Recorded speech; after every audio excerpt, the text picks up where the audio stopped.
KaraokeBooks. Ivanhoe. Written by Walter Scott. Audiobook. Chapter 40. Shadows Avant. Richard's himself again. Richard III.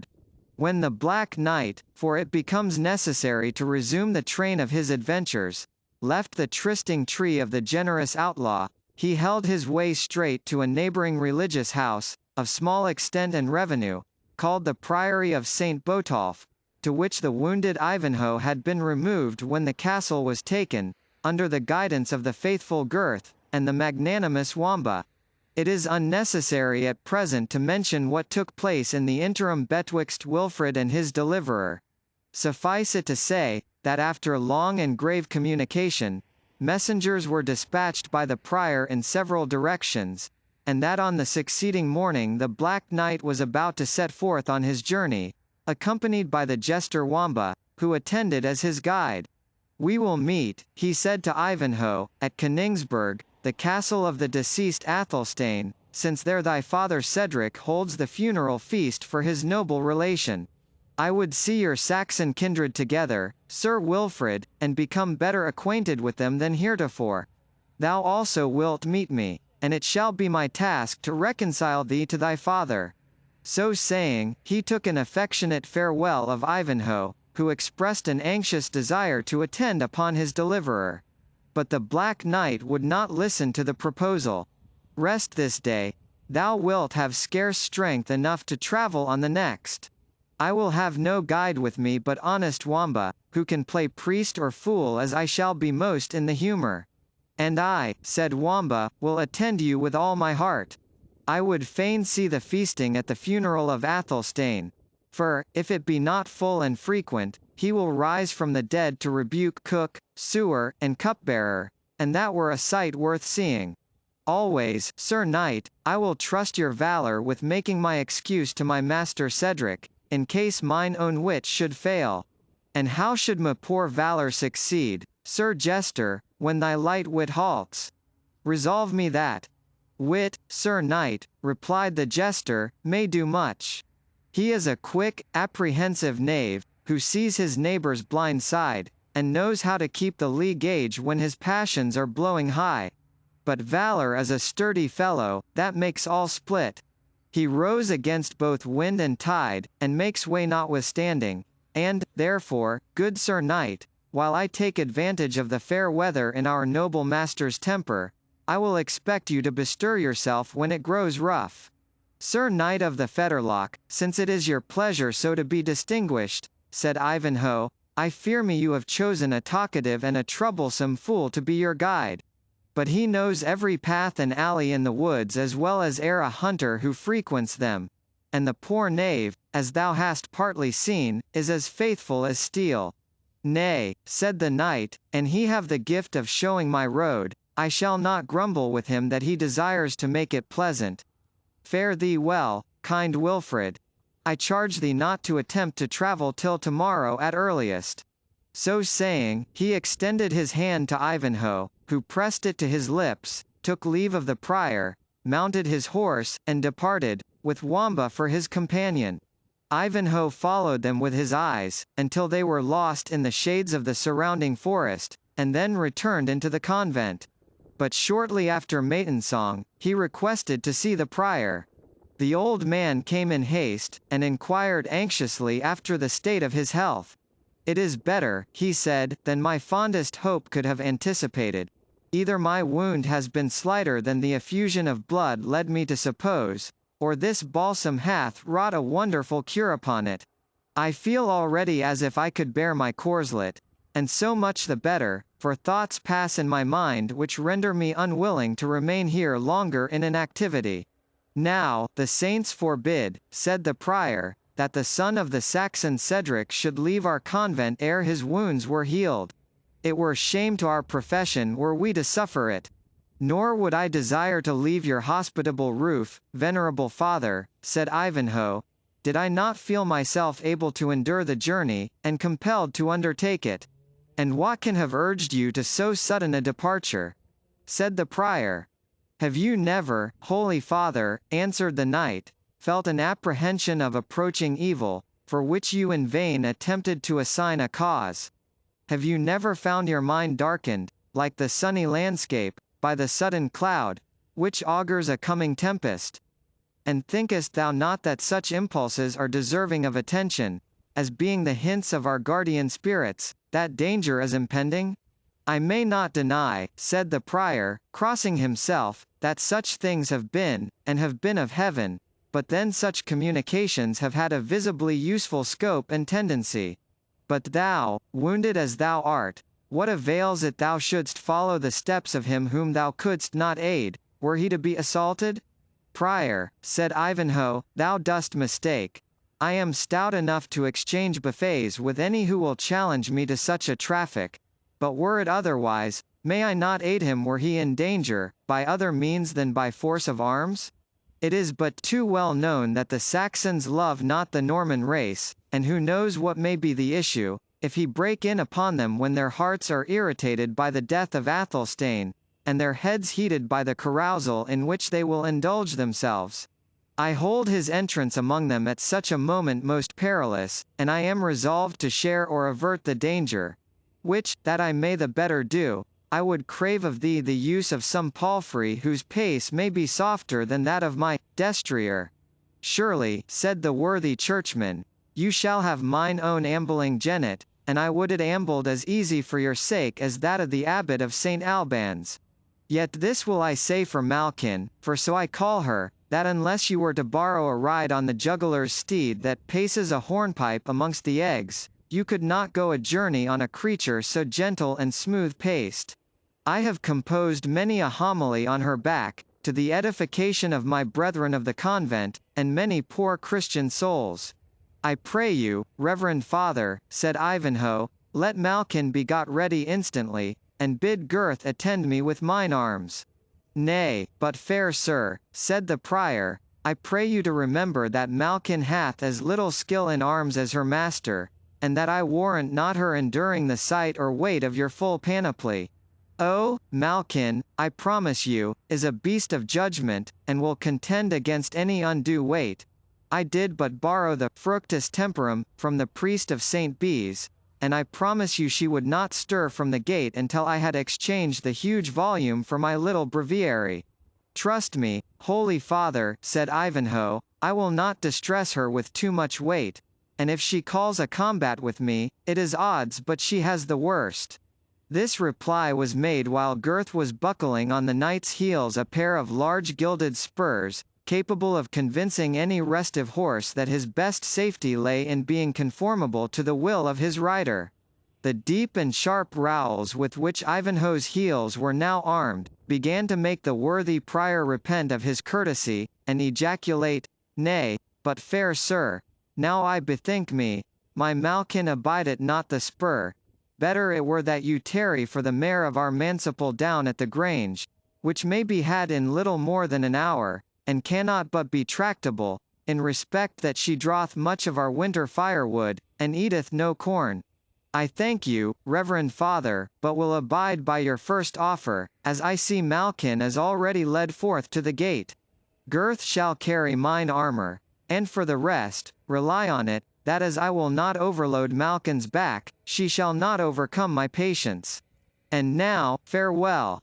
Ivanhoe now descended the stairs more hastily and easily than his wound promised, and threw himself upon the jennet, eager to escape the importunity of the prior, who stuck as closely to his side as his age and fatness would permit, now singing the praises of Malkin, now recommending caution to the knight in managing her. She is at the most dangerous period for maidens as well as mares, said the old man, laughing at his own jest, being barely in her 15th year. Ivanhoe, who had other web to weave than to stand canvassing a palfrey's paces with its owner, lent but a deaf ear to the prior's grave advices and facetious jests, and having leapt on his mare, and commanded his squire, for such Gurth now called himself, to keep close by his side, he followed the track of the Black Knight into the forest, while the prior stood at the gate of the convent looking after him, and ejaculating, Saint Mary! How prompt and fiery be these men of war! I would I had not trusted Malkin to his keeping, for, crippled as I am with the cold rheum, I am undone if aught but good befalls her. And yet, said he, recollecting himself, as I would not spare my own old and disabled limbs in the good cause of old England, so Malkin must e'en run her hazard on the same venture, and it may be they will think our poor house worthy of some munificent guerdon, or, it may be, they will send the old prior a pacing nag. And if they do none of these, as great men will forget little men's service, truly I shall hold me well repaid in having done that which is right. And it is now well nigh the fitting time to summon the brethren to breakfast in the refectory. Ah! I doubt they obey that call more cheerily than the bells for primes and matins. So the prior of St. Botolph's hobbled back again into the refectory, to preside over the stockfish and ale, which was just serving out for the friar's breakfast. Busy and important, he sat him down at the table, and many a dark word he threw out, of benefits to be expected to the convent, and high deeds of service done by himself, which, at another season, would have attracted observation. But as the stockfish was highly salted, and the ale reasonably powerful, the jaws of the brethren were too anxiously employed to admit of their making much use of their ears. Nor do we read of any of the fraternity, who was tempted to speculate upon the mysterious hints of their superior, except Father Diggory, who was severely afflicted by the toothache, so that he could only eat on one side of his jaws. In the meantime, the Black Champion and his guide were pacing at their leisure through the recesses of the forest. The good knight whiles humming to himself the lay of some enamoured troubadour, sometimes encouraging by questions the prating disposition of his attendant, so that their dialogue formed a whimsical mixture of song and jest, of which we would fain give our readers some idea. You are then to imagine this knight, such as we have already described him, strong of person, tall, broad-shouldered, and large of bone, mounted on his mighty black charger, which seemed made on purpose to bear his weight, so easily he paced forward under it, having the visor of his helmet raised, in order to admit freedom of breath, yet keeping the beaver, or under part, closed, so that his features could be but imperfectly distinguished. But his ruddy embrowned cheekbones could be plainly seen, and the large and bright blue eyes, that flashed from under the dark shade of the raised visor. And the whole gesture and look of the champion expressed careless gaiety and fearless confidence. A mind which was unapt to apprehend danger, and prompt to defy it when most imminent, yet with whom danger was a familiar thought, as with one whose trade was war and adventure. The jester wore his usual fantastic habit, but late accidents had led him to adopt a good cutting falchion, instead of his wooden sword, with a targa to match it. Of both which weapons he had, notwithstanding his profession, shown himself a skilful master during the storming of Torquilstone. Indeed, the infirmity of Wamba's brain consisted chiefly in a kind of impatient irritability, which suffered him not long to remain quiet in any posture, or adhere to any certain train of ideas, although he was for a few minutes alert enough in performing any immediate task, or in apprehending any immediate topic. On horseback, therefore, he was perpetually swinging himself backwards and forwards, now on the horse's ears, then anon on the very rump of the animal, now hanging both his legs on one side, and now sitting with his face to the tail, moping, mowing, and making 1,000 apish gestures, until his palfrey took his freaks so much to heart, as fairly to lay him at his length on the green grass, an incident which greatly amused the knight, but compelled his companion to ride more steadily thereafter. At the point of their journey at which we take them up, this joyous pair were engaged in singing a virelai, as it was called, in which the clown bore a mellow burden, to the better instructed knight of the fetterlock. And thus run the ditty. Anna Marie, love, up is the sun. Anna Marie, love, morn is begun. Mists are dispersing, love, birds singing free. Up in the morning, love, Anna Marie.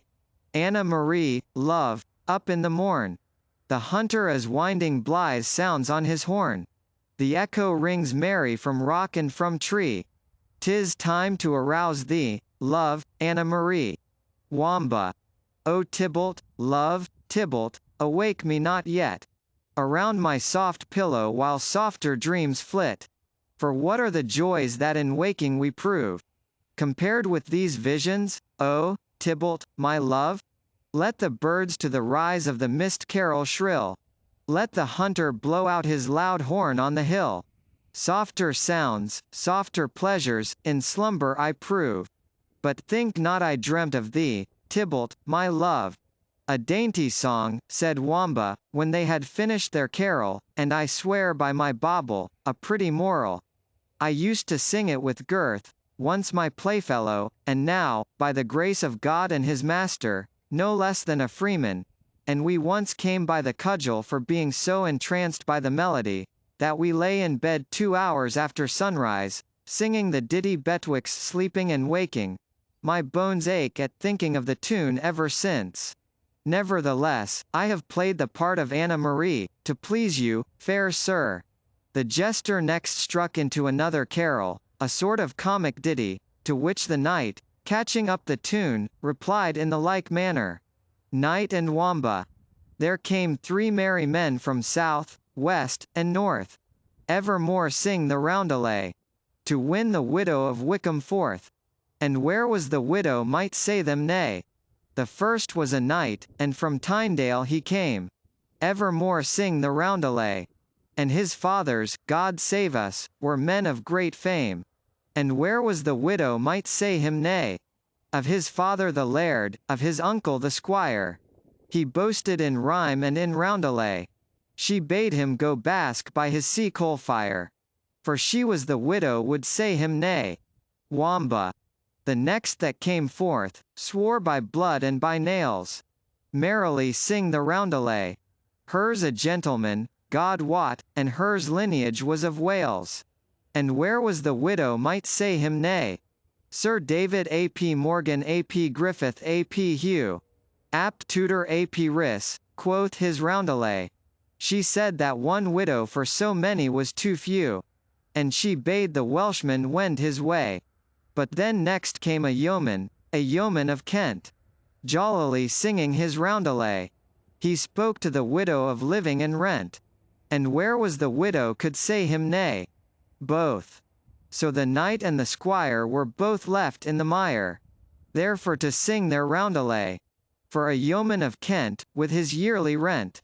There never was a widow could say him nay. I would, Wamba, said the knight, that our host of the trysting tree, or the jolly friar, his chaplain, heard this thy ditty in praise of our bluff yeoman. So would not I, said Wamba, but for the horn that hangs at your baldric. Ay, said the knight, this is a pledge of Locksley's goodwill, though I am not like to need it. 3 mo on this bugle will, I am assured, bring round, at our need, a jolly band of yonder honest yeomen. I would say, heaven forfend, said the jester, were it not that that fair gift as a pledge they would let us pass peaceably. Why, what meanest thou? Said the knight. Thinkest thou that but for this pledge of fellowship they would assault us? Nay, for me I say nothing, said Wamba, for green trees have ears as well as stone walls. But canst thou construe me this, Sir Knight? When is thy wine pitcher and thy purse better empty than full? Why, never, I think, replied the knight. Thou never deservest to have a full one in thy hand, for so simple an answer. Thou hadst best empty thy pitcher ere thou pass it to a Saxon, and leave thy money at home ere thou walk in the greenwood. You hold our friends for robbers, then? Said the knight of the Fetterlock. You hear me not say so, fair sir, said Wamba. It may relieve a man's steed to take of his mail when he hath a long journey to make, and, certes, it may do good to the rider's soul to ease him of that which is the root of evil. Therefore will I give no hard names to those who do such services. Only I would wish my mail at home, and my purse in my chamber, when I meet with these good fellows, because it might save them some trouble. We are bound to pray for them, my friend, notwithstanding the fair character thou dost afford them. Pray for them with all my heart, said Wamba, but in the town, not in the greenwood, like the abbot of St. Bees, whom they caused to say mass with an old hollow oak tree for his stall. Say as thou list, Wamba, replied the knight, these yeomen did thy master Cedric yeomanly service at Torquilstone. Ay, truly, answered Wamba, but that was in the fashion of their trade with heaven. Their trade, Wamba. How mean you by that? Replied his companion. Marry, thus, said the jester. They make up a balanced account with heaven, as our old cellarer used to call his ciphering, as fair as Isaac the Jew keeps with his debtors, and, like him, give out a very little, and take large credit for doing so, reckoning, doubtless, on their own behalf the sevenfold usury which the blessed text hath promised to charitable loans. Give me an example of your meaning, Wamba. I know nothing of ciphers or rates of usage, answered the knight. Why, said Wamba, and your valor be so dull, you will please to learn that those honest fellows balance a good deed with one not quite so laudable, as a crown given to a begging friar with 100 bezants taken from a fat abbot, or a wench kissed in the greenwood with the relief of a poor widow. Which of these was the good deed, which was the felony? Interrupted the knight. A good jibe. A good jibe, said Wamba, keeping witty company sharpeneth the apprehension. You said nothing so well, Sir Knight, I will be sworn, when you held drunken vespers with the bluff hermit. But to go on. The merry men of the forest set off the building of a cottage with the burning of a castle, the thatching of a choir against the robbing of a church, the setting free a poor prisoner against the murder of a proud sheriff, or, to come nearer to our point, the deliverance of a Saxon franklin against the burning alive of a Norman baron. Gentle thieves they are, in short, and courteous robbers, but it is ever the luckiest to meet with them when they are at the worst. How so, Wamba? Said the knight. Why, then they have some compunction, and are for making up matters with heaven. But when they have struck an even balance, heaven help them with whom they next open the account. The travellers who first met them after their good service at Torquilstone would have a woeful flaying. And yet, said Wamba, coming close up to the knight's side, there be companions who are far more dangerous for travellers to meet than yonder outlaws. And who may they be, for you have neither bears nor wolves, I trow? Said the knight. Marry, sir, but we have Malvoisin's men at arms, said Wamba, and let me tell you, that, in time of civil war, a half-score of these is worth a band of wolves at any time. They are now expecting their harvest, and are reinforced with the soldiers that escaped from Torquilstone. So that, should we meet with a band of them, we are like to pay for our feats of arms. Now, I pray you, Sir Knight, what would you do if we met 2 of them? Pin the villains to the earth with my lance, Wamba, if they offered us any impediment. But what if there were 4 of them?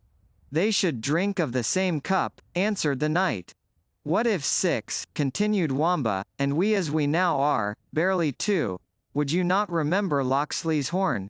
What? Sound for aid, exclaimed the knight, against a score of such rascai as these, whom one good knight could drive before him, as the wind drives the withered leaves. Nay, then, said Wamba, I will pray you for a close sight of that same horn that hath so powerful a breath. The knight undid the clasp of the baldric, and indulged his fellow traveller, who immediately hung the bugle round his own neck.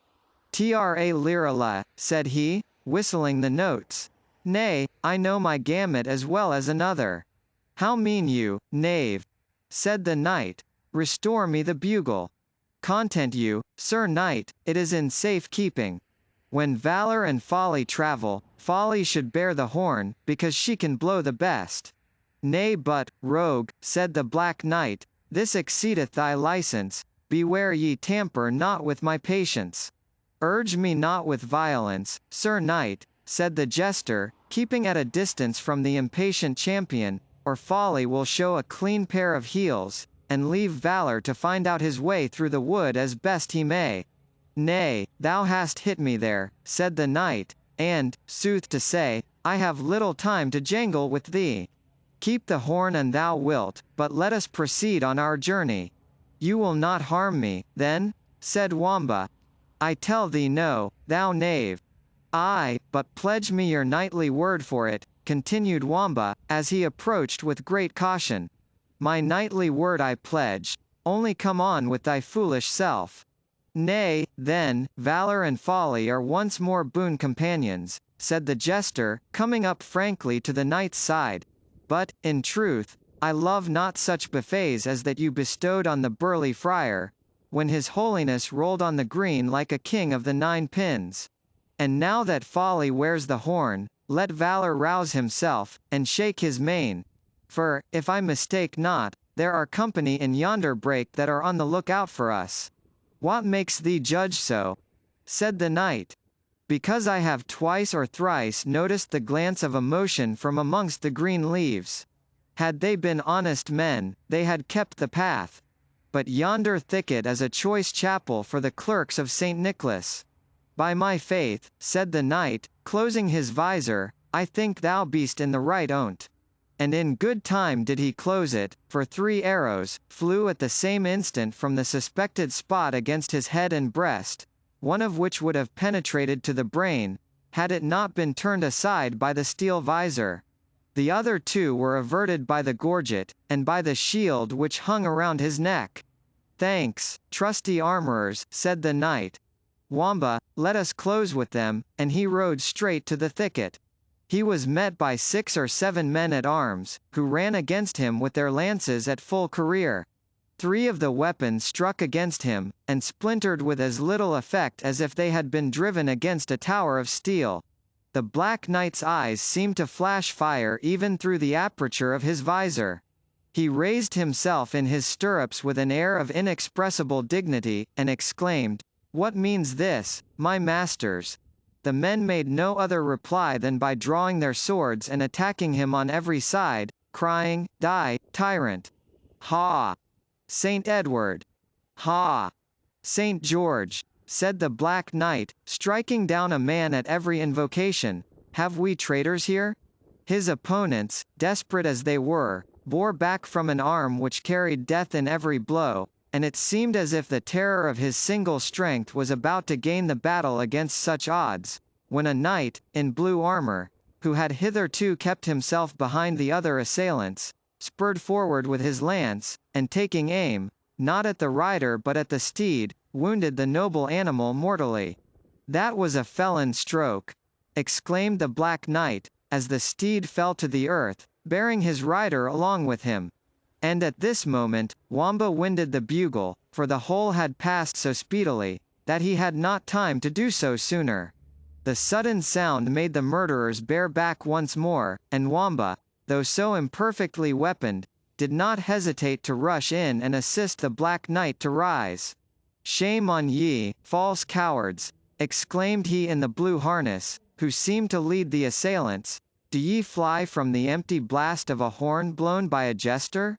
Animated by his words, they attacked the Black Knight anew, whose best refuge was now to place his back against an oak, and defend himself with his sword.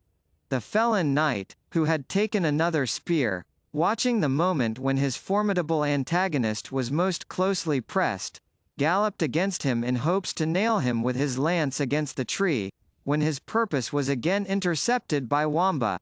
The jester, making up by agility the want of strength, and little noticed by the men at arms, who were busied in their more important object, hovered on the skirts of the fight, and effectually checked the fatal career of the Blue Knight, by hamstringing his horse with a stroke of his sword. Horse and man went to the ground, yet the situation of the Knight of the Fetterlock continued very precarious, as he was pressed close by several men completely armed, and began to be fatigued by the violent exertions necessary to defend himself on so many points at nearly the same moment, when a grey goose shaft suddenly stretched on the earth one of the most formidable of his assailants, and a band of yeomen broke forth from the glade, headed by Locksley and the jovial friar, who, taking ready and effectual part in the fray, soon disposed of the ruffians, all of whom lay on the spot dead or mortally wounded. The Black Knight thanked his deliverers with a dignity they had not observed in his former bearing, which hitherto had seemed rather that of a blunt bold soldier, than of a person of exalted rank. It concerns me much, he said, even before I express my full gratitude to my ready friends, to discover, if I may, who have been my unprovoked enemies. Open the visor of that blue knight, Wamba, who seems the chief of these villains. The jester instantly made up to the leader of the assassins, who, bruised by his fall, and entangled under the wounded steed, lay incapable either of flight or resistance. Come, valiant sir, said Wamba, I must be your armorer as well as your equerry. I have dismounted you, and now I will unhelm you. So saying, with no very gentle hand he undid the helmet of the Blue Knight, which, rolling to a distance on the grass, displayed to the knight of the fetterlock grizzled locks, and a countenance he did not expect to have seen under such circumstances. Waldemar Fitzurse, he said in astonishment, what could urge one of thy rank and seeming worth to so foul an undertaking? Richard, said the captive knight, looking up to him, thou knowest little of mankind, if thou knowest not to what ambition and revenge can lead every child of Adam. Revenge? Answered the Black Knight. I never wronged thee, on me thou hast not to revenge. My daughter, Richard, whose alliance thou didst scorn, was that no injury to a Norman, whose blood is noble as thine own. Thy daughter? Replied the Black Knight. A proper cause of enmity, and followed up to a bloody issue. Stand back, my masters, I would speak to him alone. And now, Waldemar Fitzurse, say me the truth. Confess who set thee on this traitorous deed. Thy father's son, answered Waldemar, who, in so doing, did but avenge on thee thy disobedience to thy father. Richard's eyes sparkled with indignation, but his better nature overcame it. He pressed his hand against his brow, and remained an instant gazing on the face of the humbled baron, in whose features pride was contending with shame. Thou dost not ask thy life, Waldemar, said the king. He that is in the lion's clutch, answered Fitzurse, knows it were needless. Take it, then, unasked, said Richard. The lion preys not on prostrate carcasses. Take thy life, but with this condition, that in 3 days thou shalt leave England, and go to hide thine infamy in thy Norman castle, and that thou wilt never mention the name of John of Anjou as connected with thy felony. If thou art found on English ground after the space I have allotted thee, thou diest. Or if thou breathest aught that can attaint the honour of my house, by St. George, not the altar itself shall be a sanctuary. I will hang thee out to feed the ravens, from the very pinnacle of thine own castle. Let this knight have a steed, Locksley, for I see your yeomen have caught those which were running loose, and let him depart unharmed. But that I judge I listen to a voice whose behests must not be disputed, answered the yeoman, I would send a shaft after the skulking villain that should spare him the labour of a long journey. Thou bearest an English heart, Locksley, said the Black Knight, and well dost judge thou art the more bound to obey my behest. I am Richard of England. At these words, pronounced in a tone of majesty suited to the high rank, and no less distinguished character of Coeur de Lion, the yeomen at once kneeled down before him, and at the same time tendered their allegiance, and implored pardon for their offences.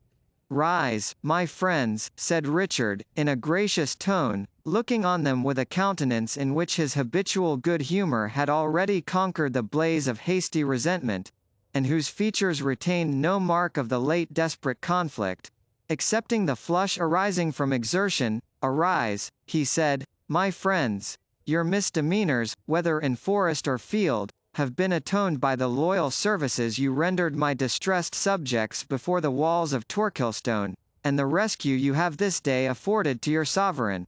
Arise, my liegemen, and be good subjects in future. And thou, brave Locksley, call me no longer Locksley, my liege, but know me under the name, which, I fear, fame hath blown too widely not to have reached even your royal ears. I am Robin Hood of Sherwood Forest. King of outlaws, and prince of good fellows, said the king, who hath not heard a name that has been borne as far as Palestine?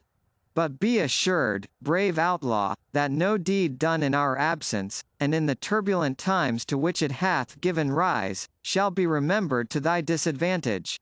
True says the proverb, said Wamba, interposing his word, but with some abatement of his usual petulance. When the cat is away, the mice will play. What, Wamba, art thou there? Said Richard. I have been so long of hearing thy voice, I thought thou hadst taken flight. I take flight, said Wamba. When do you ever find folly separated from valor? There lies the trophy of my sword, that good grey gelding, whom I heartily wish upon his legs again, conditioning his master lay there huffed in his place. It is true, I gave a little ground at first, for a motley jacket does not brook lance heads, as a steel doublet will. But if I fought not at sword's point, you will grant me that I sounded the onset. And to good purpose, honest Wamba, replied the king. Thy good service shall not be forgotten. Confiteor! Confiteor! Exclaimed, in a submissive tone, a voice near the king's side. My Latin will carry me no farther, but I confess my deadly treason, and pray leave to have absolution before I am led to execution. Richard looked around, and beheld the jovial friar on his knees, telling his rosary, while his quarter-staff, which had not been idle during the skirmish, lay on the grass beside him. His countenance was gathered so as he thought might best express the most profound contrition, his eyes being turned up, and the corners of his mouth drawn down, as Wamba expressed it, like the tassels at the mouth of a purse. Yet this demure affectation of extreme penitence was whimsically belied by a ludicrous meaning which lurked in his huge features, and seemed to pronounce his fear and repentance alike hypocritical. For what art thou cast down, mad priest? Said Richard. Art thou afraid thy diocesan should learn how truly thou dost serve Our Lady and Saint Dunstan? Tush, man! Fear it not. Richard of England betrays no secrets that pass over the flagon. Nay, most gracious sovereign, answered the hermit, well known to the curious and penny histories of Robin Hood, by the name of Friar Tuck, it is not the crozier I fear, but the sceptre. Alas! That my sacrilegious fist should ever have been applied to the ear of the Lord's anointed. Ha! Ha! Said Richard, sits the wind there? In truth I had forgotten the buffet, though mine ear sung after it for a whole day. But if the cuff was fairly given, I will be judged by the good men around, if it was not as well repaid, or, if thou thinkest I still owe thee aught, and will stand forth for another counterbuff. By no means, replied Friar Tuck, I had mine own returned, and with usury. May your majesty ever pay your debts as fully. If I could do so with cuffs, said the king, my creditors should have little reason to complain of an empty exchequer. And yet, said the friar, resuming his demure hypocritical countenance, I know not what penance I ought to perform for that most sacrilegious blow. Speak no more of it, brother, said the king. After having stood so many cuffs from paynims and misbelievers, I were void of reason to quarrel with the buffet of a clerk so holy as he of Copmanhurst. Yet, mine honest friar, I think it would be best both for the church and thyself, that I should procure a license to unfrock thee, and retain thee as a yeoman of our guard, serving in care of our person, as formerly in attendance upon the altar of Saint Dunstan. My liege, said the friar, I humbly crave your pardon, and you would readily grant my excuse, did you but know how the sin of laziness has beset me. Saint Dunstan, may he be gracious to us, stands quiet in his niche, though I should forget my orisons in killing a fat buck. I stay out of my cell sometimes a night, doing I wot not what. Saint Dunstan never complains. A quiet master he is, and a peaceful, as ever was made of wood. But to be a yeoman in attendance on my sovereign the king, the honor is great, doubtless, yet, if I were but to step aside to comfort a widow in one corner, or to kill a deer in another, it would be, where is the dog priest? Says one. Who has seen the accursed Tuck? Says another. The unfrocked villain destroys more venison than half the country besides, says one keeper, and is hunting after every shy doe in the country. Quoth a second, In fine, good my liege, I pray you to leave me as you found me, or, if in aught you desire to extend your benevolence to me, that I may be considered as the poor clerk of St. Dunstan's cell in Copmanhurst, to whom any small donation will be most thankfully acceptable. I understand thee, said the king, and the holy clerk shall have a grant of vert and venison in my woods of Warncliffe. Mark, however, I will but assign thee 3 bucks every season, but if that do not prove an apology for thy slaying 30, I am no Christian knight nor true king. Your grace may be well assured, said the friar, that, with the grace of St. Dunstan, I shall find the way of multiplying your most bounteous gift. I nothing doubt it, good brother, said the king, and as venison is but dry food, our cellarer shall have orders to deliver to thee a butt of sack, a runlet of malvoisie, and 3 hogsheads of ale of the first strike, yearly. If that will not quench thy thirst, thou must come to court, and become acquainted with my butler. But for St. Dunstan? Said the friar. A cope, a stole, and an altar cloth shalt thou also have, continued the king, crossing himself, but we may not turn our game into earnest, lest God punish us for thinking more on our follies than on his honor and worship. I will answer for my patron, said the priest, joyously. Answer for thyself, friar, said King Richard, something sternly, but immediately stretching out his hand to the hermit, the latter, somewhat abashed, bent his knee, and saluted it. Thou dost less honor to my extended palm than to my clenched fist, said the monarch. Thou didst only kneel to the one, and to the other didst prostrate thyself.